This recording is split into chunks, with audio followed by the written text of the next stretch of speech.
আসসালামু আলাইকুম এভরিওয়ান। তো আপনাদের মাঝে অসমাপ্ত ভালোবাসা গল্পের ৬ নম্বর পার্ট নিয়ে চলে আসলাম। তো বেশি কথা না করে চলুন গল্প শুরু করা যাক। অন্তর পুড়ে ছাই হলেও আগুনের লেলিহান কাউকে দেখানো যায় না। আপনার কি আমার কথা মনে পড়বে না? হয়তো পড়তেও পারে, আবার নাও পড়তে পারে। আচ্ছা, আমি বেশি সুন্দরী নাকি আপনার প্লেনের এয়ার হোস্টেসরা? কোনটা বললে খুশি হবে? নয়না জিয়ানের পাশে এসে বসে বলে, সত্যিটা। ওরা ফরেনার তাই সুন্দর বললে ওরা তো অনেক সুন্দরী। নয়না খানিকটা গাল ফুলিয়ে নিল। তবে বাঙালি নারীদের সৌন্দর্যের কাছে ওসব সুন্দরী কিছুই না। নয়না উৎসাহ নিয়ে বলে, সত্যি? সত্যি। আমার দেশের নারীদের তুলনা হয় না। জানেন, নীলাঞ্জনা আপি একটা ফরেনার ছেলের সাথে রিলেশন করেছিল। তারপর কি হয়েছে জানেন? জিয়ানের চোয়াল শক্ত হয়ে গেল। হাতের সামনে থাকা কাঁচের গ্লাসটা সর্বশক্তি দিয়ে চেপে ধরল। নয়না ভয় পেয়ে গেল। জিয়ানের চোখ লাল হয়ে গেছে। গ্লাসটা যে কোনো সময় ভেঙে কাঁচের টুকরো হাতে ঢুকে যেতে পারে। নয়না কান্নাজড়িত কণ্ঠে বলে, আমার ভুল হয়ে গেছে, কখনোই নাম আপনার সামনে নেব না। প্লিজ গ্লাসটা ছেড়ে দিন, আপনার হাত কেটে যাবে। নয়নার কথা শেষ হওয়ার আগেই শব্দ করে গ্লাসটা ভেঙে গেল। সাদা ফ্লোরে মুহূর্তে ছড়িয়ে পড়তে লাগলো টকটকে লাল তাজা রক্ত। নয়না জিয়ানের হাতটা ধরে বলে, ইস, কতখানি কেটে গেছে। এমন রাগ কারো কিভাবে থাকতে পারে? জিয়ান নয়নার বাহু চেপে ধরে 2 হাত দিয়ে নিজের কাছে এনে বলে, ঘৃণা করি আমি এই নামটাকে। কেন বললে? আমি জিয়ান রেজা চৌধুরী। যতদিন বেঁচে আছি এই নাম আমার সামনে নেবে না। ছাড়ুন, আমার লাগছে। জিয়ান নয়নাকে আরও কাছে টেনে নিল। নয়না ভয়ে চোখ বন্ধ করে বলে, আপনার হাত থেকে রক্ত ঝরছে, আমাকে ছাড়ুন, আমি ব্যান্ডেজ করে দেই। আর কোনো কথা বের করতে পারল না নয়না। তার আগেই জিয়ান নয়নার ওষ্ঠদয়ে নিজের ওষ্ঠের মিলন ঘটালো। আকস্মিক ঘটনায় নয়না ঘাবড়ে গেল। জিয়ানের শার্ট খামচে ঝরল। নখ বসে গেল জিয়ানের পিঠে। প্রায় 5 মিনিট পর নয়না জিয়ানকে খুঁজতে লাগল। আশেপাশে চোখ বুলিয়ে দৃষ্টি স্থির করল। নয়না উঠে ড্রায়ার থেকে ফার্স্ট এইড বক্স নিয়ে ঘিরে পায়ে বারান্দার দিকে এগিয়ে গেল। নয়নার শখের বারান্দা। বিশাল বড় বারান্দার এক কোণে নয়নার শখের বুক প্লেস। নিজের পছন্দের লেখকের বই সাজানো আছে তাতে। ওই পশ্চিম কর্নারটা নয়নার মন খারাপের ঔষধও বলা যায়। জিয়ানের হাতে একটা বই। নীলাঞ্জনার বিয়ের জন্য পুরো বইটা শেষ করা হয়নি নয়নার। প্রিয়তম অসুখ সে, সাদাত হোসাইনের লেখা বইটি। নয়নার পছন্দের লেখক সাদাত হোসাইন। গত বইমেলায় ভিড় ঠেলে অটোগ্রাফ সহ সংগ্রহ করেছিল। নয়না ধীর পায়ে জিয়ানের পাশে পায়ের কাছে বসল। পরিস্থিতি স্বাভাবিক করার জন্য মৃদু স্বরে বলল, আমার প্রিয় বইটি আপনি রক্তাক্ত করছেন কেন? ও বেচারার কি দোষ? জিয়ান শান্ত স্বরে বলল, সরি, আমি আবার একটা ভুল করলাম। আচ্ছা, তুমি কি বলতে পারো, সুনয়না, মানুষ হৃদয়ের রক্তক্ষরণ কেন দেখতে পায় না? এই যে আমার সামান্য কেটে যাওয়া ক্ষতে তুমি প্রলেপ লাগাতে এসেছ, কখনো কেউ মনের ক্ষতে প্রলেপ কেন লাগায় না? কারো মনের ক্ষতের প্রলেপ হতে হলে মনের মানুষ হতে হয়। মনের মানুষ মন বোঝে, অন্য মানুষ তো বুঝবে না। কেউ কি আসলেই আমাদের মনের মানুষ হয়? হবে না কেন? ভালোবাসা থাকলেই হয়। ভালোবাসা বলতে আদতে কিছু আছে সুনয়না? ভালোবাসা হলো অনেকগুলো অংশের এক কথায় প্রকাশ করার মতো শব্দ। বিশ্বাস, ভরসা, মায়া, প্রশান্তি, এই সব মিলিয়ে ভালোবাসা। এখান থেকে একটাও কম হলে সেখানে ভালোবাসা থাকে না। কথার মধ্যেই নয়না জিয়ানের হাতটা ধরল। আলতো হাতে কাঁচগুলো টেনে বের করতে করতে বলে, নিজেকে যে ভালোবাসতে পারে না সে অন্যকে কি করে ভালোবাসবে? এই যে নিজের ক্ষতি করলেন, এই দায় তো আপনার। এই ক্ষতির পরিমাণ আপনাকেই চুকাতে হবে। মানুষ ভুল করলে সেই ভুল থেকে শিক্ষা নিতে হয়, আর নয়তো সেই ভুল থেকে শত শত ভুলের জন্ম হয়। জিয়ান অবাক নয়নে তাকিয়ে আছে নয়নার দিকে। কে বলবে তার সাথে এত গুছিয়ে কথা বলা মেয়েটা ষোড়শী বালিকা? মনে হচ্ছে উপন্যাসের মাধবীলতা। কত যত্ন নিয়ে সে হাতের ক্ষতে প্রলেপ লাগাচ্ছে, যেন আমার চেয়ে তার ব্যথা অনুভব হচ্ছে বেশি। জীবনে তো অদ্ভুত কেন? নয়না হাতে ব্যান্ডেজ করা শেষ করে বলে, আজকে সবচেয়ে ভালো লেগেছে কোনটা জানেন? আজ তো ভালো লাগার মতো কিছু হয়নি নয়না। হয়েছে, তবে তা আপনি বুঝবেন না মিস্টার প্লেন ড্রাইভার। বলো, তাহলেই তো বুঝব। বুঝলে বুঝপাতা, না বুঝলে তেজপাতা। আপনাকে আবার আমার বাসায় আসতে হলো। আমি তোমার বাড়ির সম্মান রক্ষা করলাম, তুমি আমার বাড়ির সম্মান রক্ষা করলে। শোধবোধ। এটা কিন্তু কথা ছিল না, আমার প্রাপ্য কই? এটা দিলে তোমার বাসার কেউ কিছু বলবে না? সামনে তো তোমার পরীক্ষা। আরে বুদ্ধু, সবাইকে বলবো জামাই বিদ্যাসে এর জন্য মোবাইল দিয়ে গেছে, এবার তাড়াতাড়ি দিন তো। আসার সময় নিয়ে এসেছেন তো, নাকি খালি হাতে চলে এসেছেন? জিয়ান হতাশ দৃষ্টিতে তাকিয়ে থেকে বলে, উফস, একটুও মনে ছিল না আমার। আশ্চর্য, মনে ছিল না মানে কি? সকালে তো পালাবেন, তখন আমি আপনাকে কই পাবো? আমাকে পেতে চাও? No, never. তবে মোবাইল পেতে চাই। হায় রে নিষ্ঠুর রমণী, তুমি মোবাইল চাইলে কিন্তু আমাকে চাইলে না। নাটক কম করেন প্রিয়। আমি তোমার প্রিয়? আপনার সাথে প্রিয় শব্দ যায়, তাও ঠিক, জিয়ান পকেট থেকে একটা ফোন বের করে নয়নার সামনে ধরে বলে, এই নাও তোমার প্রাপ্য। নয়না খুশি হয়ে বলে, লাভ ইউ টু ডার্লিং। এরপর দুজনেই দুজনের দিকে তাকিয়ে হেসে ফেলে। কিন্তু আমি সিম পাবো কই? সিম দিয়ে কি করবে? সিম ছাড়া মোবাইলের কোনো মূল্য আছে? অবশ্যই আছে, তুমি এটাতে ওয়াইফাই কানেক্ট করে ভিডিও দেখতে পারবে। আমাকে বোকা মনে হয়? জিমেইল ছাড়া কিছু ওপেন হবে? বাহ, সবই জানো দেখি। তো কি সায়েন্সের স্টুডেন্ট, এত সহজভাবে নেয়ার কিছু নেই। বড় হয়ে কি হতে চাও? আপনার কি আমাকে বাচ্চা মনে হয়? প্রশ্নটা ভুল করেছেন। প্রশ্ন হতো পড়ালেখা করে কি হতে চাও? কি হতে চাও? পাইলট। জিয়ান হেসে বলে, বাহ, অবশেষে তুমিও প্লেন ড্রাইভার হতে চাও? মোটেই না, শুধুমাত্র আপনার মুখ থেকে শুনতে চাইছিলাম প্লেন ড্রাইভার শব্দটা।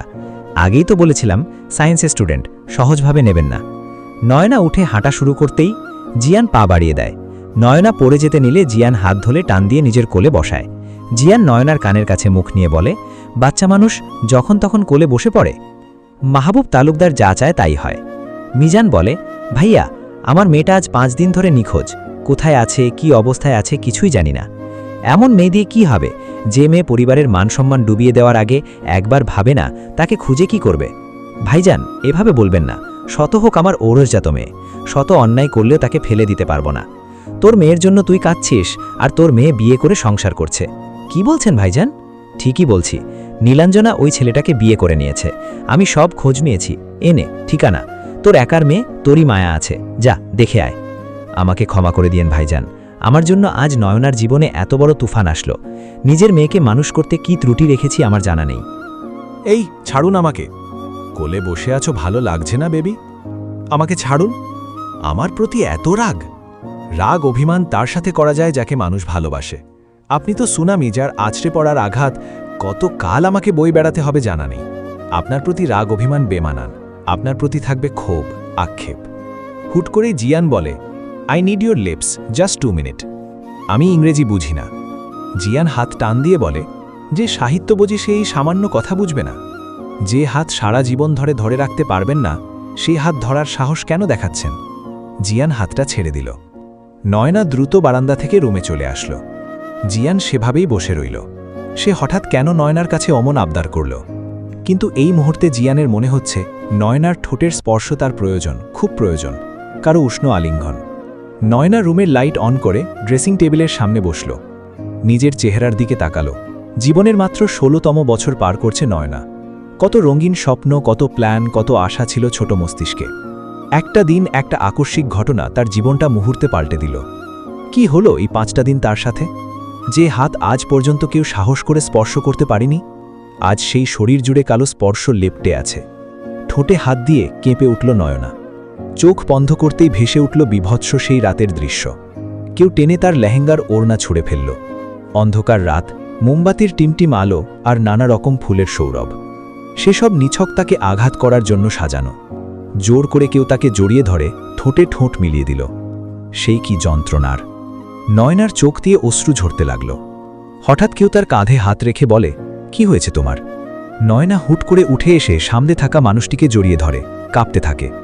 জিয়ান নয়নাকে আগলে রাখে নিজের বক্ষে, শান্ত স্বরে বলে, কি হয়েছে তোমার? বলো আমাকে, কি নিয়ে সমস্যা? নয়না জিয়ান কণ্ঠ শুনে চোখ খুলে জিয়ানের মুখের দিকে তাকায়। চিৎকার দিয়ে বলে, দয়া করে আমাকে ছেড়ে দিন, আমার সাথে এমন করবেন না, ছেড়ে দিন আমাকে। জিয়ান হতবুদ্ধি হয়ে তাকিয়ে থাকে নয়নার দিকে। নয়না ততক্ষণে জিয়ানের কয়েক হাত দূরে সরে দাঁড়ায়। জিয়ান বেডসাইড টেবিলের উপরে থাকা জগ থেকে গ্লাসে পানি ঢেলে নয়নার সামনে পা বাড়ায়। নয়না আরও দূরে সরে যাচ্ছে আর বলছে, আমাকে ছেড়ে দিন। জিয়ান থমকে দাঁড়ালো। নরম স্বরে বলল, কি হয়েছে তোমার সুনয়না? ভয় পাচ্ছ কেন? দেখো, আমি তোমাকে ধরিনি, আর এখানে আর কেউ নেই, ভয় পাওয়ার মতো কিছু নেই। নয়না আর কিছু বলতে পারল না। তার আগেই তার চারপাশ অন্ধকার হয়ে গেল। মাটিতে লুটিয়ে পড়ার আগেই জিয়ান নয়নাকে নিজের বাহুবন্ধনে আগলে দিল। কোলে তুলে দেড়ে শুইয়ে দিয়ে নিজের নয়নার মাথার সামনে বসল। কি করবে এখন সে? এ বাড়ির কাউকে কিভাবে বলবে? মাথা নিচু করে বসে থেকে মোবাইল নিয়ে তার ফ্রেন্ড অনিকেতকে কল করল। অনিকেত পেশায় একজন ডাক্তার। ভ্রু কুচকে মোবাইলের দিকে তাকালো অনিকেত। এত রাতে কল করার মতো মানুষ অনিকেতের জীবনে নেই, তাহলে কে কল করল? বিরক্তি নিয়ে মোবাইলের স্ক্রিনে তাকাতেই দেখতে পেল জলজল করছে রেজা নামটা। অনিকেত কাল বিলম্ব না করে সাথে সাথে রিসিভ করে বলে, কিরে শালা, এতদিন পর মনে পড়ল। শুনলাম এর মধ্যে বিয়েও সেরে ফেলেছিস। তোর কথা পরে শুনব, আগে আমার কথা শোন। তারপর অনিকেতকে সবটা খুলে বলল। অনিকেত সব শুনে বলে, সম্ভবত ভাবির প্যানিক অ্যাটাক হয়েছে। এই পরিস্থিতি সাধারণত কয়েক মিনিটের মধ্যে শীর্ষে পৌঁছায়, কিন্তু তখনও তা ভয়াবহ বা অস্বস্তিকর অনুভূতি সৃষ্টি করতে পারে। প্যানিক অ্যাটাক সাধারণত অতিরিক্ত মানসিক চাপ, উদ্বেগ বা নির্দিষ্ট পরিস্থিতি, সামাজিক বা কর্মজীবনের চাপ এই ধরনের আক্রমণকে হতে পারে। তুই এক কাজ কর, চোখে মুখে পানির ছিটে দে। জ্ঞান ফিরলে আতঙ্কিত এবং বিচলিত থাকতে পারে। ভাবির পাশে থাকবি আর শান্ত থাকার চেষ্টা করবি। ভাবিকে সান্ত্বনা দিবি, তাকে অনুভব করাবি যে সে নিরাপদে আছে। মনোযোগ অন্যদিকে নেওয়ার চেষ্টা করবি, আর কয়েকবার লম্বা শ্বাস প্রশ্বাস নিতে বলবি। দেখবি সব ঠিক হয়ে যাবে। ভয়ের কিছুই নেই। প্রথম প্রথম অনেক মেয়ে এটাকে ভয় পায়। জিয়ান আর কোনো কথা শুনল না, খট করে ফোনটা কেটে দিল। ফোন কেটে দিল। মানুষ ঠিকই বলে, বউ পেলে মানুষ সব ভুলে যায়। আচ্ছা, আমি কবে সব ভুলে যাওয়ার মতো বউ পাবো? বাবা, আমার কি বিয়া হবে না? জিয়ান বেডসাইড টেবিলের ওপরে থাকা জগ থেকে সামান্য পানি নিয়ে নয়নার চোখে মুখে ছিটিয়ে দিল। কিছুক্ষণ পর নয়না চোখ খুলল। জিয়ান নয়নার মাথা নিজের বক্ষে নিয়ে নয়নাকে বলল, তুমি তো আমাকে বেশ ভয় পাইয়ে দিচ্ছিলে। বললেই হতো আজ তোমার বাচ্চাদের মতো ঘুমোতে ইচ্ছে করছে, তাহলেই আমি তোমার মাথায় হাত বুলিয়ে গান গেয়ে ঘুম পাড়িয়ে দিতাম। ছাড়ুন, আমি বালিশে শোব। জিয়ান নয়নার মাথা বালিশে রেখে সরে বসল। এই, তুমি জোরে শ্বাস নিতে পারো? এই আমার মতো করে? এটা কোনো ব্যাপার হলো? এই দেখুন, বলেই জোরে শ্বাস নিল। এ তো আমার চেয়ে কম হলো। নয়না আমার শ্বাস নিল, লম্বা শ্বাস। তারপর জিয়ানের দিকে তাকিয়ে বলে, আপনি সত্যি গান গাইতে পারেন? না, পারি না। আমি গান গাইলে তোমার এলাকার সব লোক লাঠি সোটা নিয়ে হাজির হবে। এত বাজে কণ্ঠ আমার। নয়না উচ্চস্বরে হেসে বলে, এত বাজে কণ্ঠ আপনার? খুব বাজে। একবার কি হয়েছিল জানো? নিশ্চিত আপনার গান শুনে কুকুর তাড়া করেছিল আপনাকে। নয়না উঠে বসল। এই, একটা হেল্প করেন, আমার গয়নাগুলো খুলতে সাহায্য করেন। জিয়ান নয়নার গয়না খুলতে সাহায্য করল। নয়না উঠে দাঁড়ালো। ড্রয়ার থেকে ড্রেস বের করে বলে, আমি চেঞ্জ করে আসি, আপনিও চেঞ্জ করুন। আমি তো কিছু নিয়ে আসিনি। তোমার শ্বশুর আব্বা তোমার জন্য ড্রেস কিনে রেখেছে। ওই যে 4টে শপিং ব্যাগ দেখছো, তাতে তোমার প্রয়োজনীয় কাপড় পেয়ে যাবেন। নয়না ওয়াশরুমে চলে যাওয়ার পর জিয়ান ব্যাগ খুলে অবাক। টি শার্ট, 3/4 প্যান্ট, তোয়ালে, শার্ট, ব্লেজার সব আছে এতে। একটা টি শার্ট আর 3/4 প্যান্ট বের করে পরে নিল। নয়নার রুমটার দিকে নজর গেল। পুরো রুম জুড়ে হোয়াইট আর পিঙ্ক কালারের ফার্নিচার। রুমের রংটা হালকা পার্পল। বলতেই হয় নয়না খুব আদুরে মেয়ে, তাই তো প্রিন্সেসের মতো রূপটা সাজানো। হঠাৎ চোখ পড়ল একটা দেওয়ালে টাঙানো একটা পেন্টিংয়ের দিকে। অবাক হয়ে বলে, এটা এখানে কি করছে? নয়না ওয়াশরুম থেকে বেরিয়ে বলে, আমার রুমটা খুব সুন্দর তাই না? সব ক্যাবিনেট আমার মন মতো করে বানানো। খুব সুন্দর। তবে তোমার চেয়ে কি? তোমার চেয়ে কম। এই, পাস্তা খাবেন? আমার খুব খিদে পাচ্ছে। এই রাত আর সাথে পাস্তা আর কফি জাস্ট জমে যাবে। তুমি পারো? Yes mister driver. Not driver, it's pilot. একই তো। কখনো রাত জেগে উপন্যাস পড়েছেন? না, আমার এসব পড়ার সময় হয়নি। সকালে ভার্সিটি, দুপুর থেকে রাত পর্যন্ত পাইলট হওয়ার জার্নি, এভাবেই কেটেছে দিন। এর জন্য আপনার মধ্যে কোনো রসকস নেই। উপন্যাসের নায়ক চরিত্রগুলো হয় কল্পনার পুরুষের মতো। তাদের রাগ, তাদের আগলে রাখা, তাদের অ্যাটিটিউড সব কিছুই সুপার সুপার। আর ভালোবাসা, তা তো বলার ভাষা রাখে না। তোমার উপন্যাস নিয়ে গবেষণা শেষ হলে পাস্তা আর কফি বানিয়ে আনো। এই যে মিস্টার প্লেন ড্রাইভার, আমার পিছু পিছু আসেন। তোমার বাসার কেউ দেখে ফেললে? দেখে ফেললে কি? আমরা কি চোর নাকি? জিয়ানের হাত ধরে বলে, চলেন তো। রান্নাঘরে এসে নয়না চুলায় পানি বসালো, তাতে সয়াবিন তেল আর নুন দিল। জিয়ান জীবনে প্রথমবার কিচেনে ঢুকেছে। অবাক হয়ে বলে, সাদা পানিতে তেল আর নুন কেন দিলে? ওরে আহা ড্রাইভার, সারা জীবন বইয়ের পাতায় ডুবে থাকলে জানবেন কি করে? চুপচাপ তাকিয়ে থাকেন আর দেখুন ঘরোয়া স্টাইলে সহজভাবে কিভাবে পাস্তা রান্না করতে হয়। পানি ফুটে উঠলে নয়না গ্যাস কমিয়ে তাতে পাস্তা দিলাম। এরপর ফ্রিজ থেকে টমেটো, ক্যাপসিকাম, ধনেপাতা, সয়া সস, টমেটো সস, কাঁচামরিচ বের করে আনলাম। একে একে পেঁয়াজ, টমেটো, ক্যাপসিকাম কুচি করে নিলাম। ততক্ষণে পাস্তা সেদ্ধ হয়ে গেছে। পাস্তা ছাঁকনিতে দিয়ে চুলায় প্যান বসিয়ে একে একে সব দিয়ে নাড়াচাড়া করে এরপর ডিম দিল। ডিমটা হয়ে এলে পাস্তা ঢেলে দিল। নামানোর আগে ধনেপাতা দিয়ে নামিয়ে নিলাম। হিটারে পানি গরম করে তাতে গুঁড়ো দুধ, কফি পাউডার দিয়ে মিক্সড করে নিলাম। জিয়ান এতক্ষণ মনোযোগ দিয়ে রান্না দেখছিল। এবার বললাম, আমি ব্ল্যাক কফি পান করি, সুগার আর মিল্ক পাউডার অ্যাভয়েড করি। আয় হাই, কি বলেন? যারা ব্ল্যাক কফি পান করে তারা তো বিষ পান করলেও মরবে না। হোয়াট? আমার মাথা। চলুন। জিয়ান হাঁটা শুরু করল। আরে এই মিস্টার ড্রাইভার, এত সব আমি একা রুমে নিয়ে যাব কি করে? কফি মগ আপনি নিন, পাস্তার প্লেট আমি নিচ্ছি। চলবে।